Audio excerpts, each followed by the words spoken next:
So from an education point of view, what do you think they do need to learn in those 3 years before they start thinking about setting up their own business? Finance is key. You know, the marketing, you can pay someone to do marketing for you. You can pay people to be creative for you. But if you don't understand your facts and figures, you don't understand your business, I think.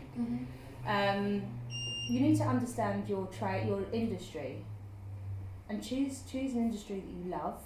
Choose an industry you really, really are passionate about, not just something that's going to be a quick buck.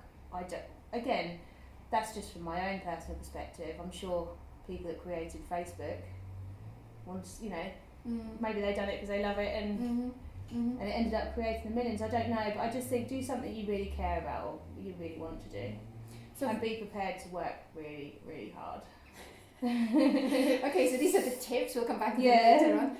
Going back to the finance bit, so what do you think are the most important elements that they need to understand about finance, and how do you think over a 3-year period can we implement it into the curriculum that they are really going out there and are aware of some of the mistakes that you have done and don't have to do themselves? I think it's simple cost sheets, simple budget, simple P&L accounts. Where do you get your money from? Where do you get your funding? What are the options that are out there? What are the opportunities that are out there?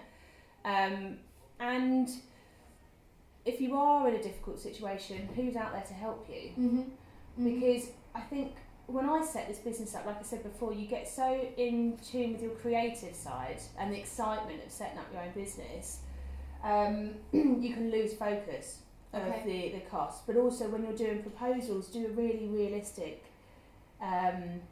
sort of forecasting. Don't go gung ho and start saying I'm gonna be able to make this sort of money, because you've got no evidence to back that up. You've got no experience or knowledge in what you're doing because it's new to back that up. So if I'm looking at my overall revenue that I can bring into the business, my maximum revenue, I set it up, I base my budget's based on occupancy. So how many people, like nails, can I do? How many waxing treatments can I do? What's the maximum?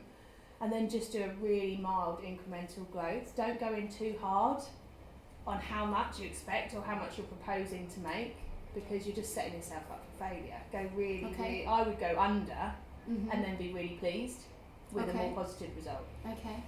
Does that make sense? Absolutely. Yeah.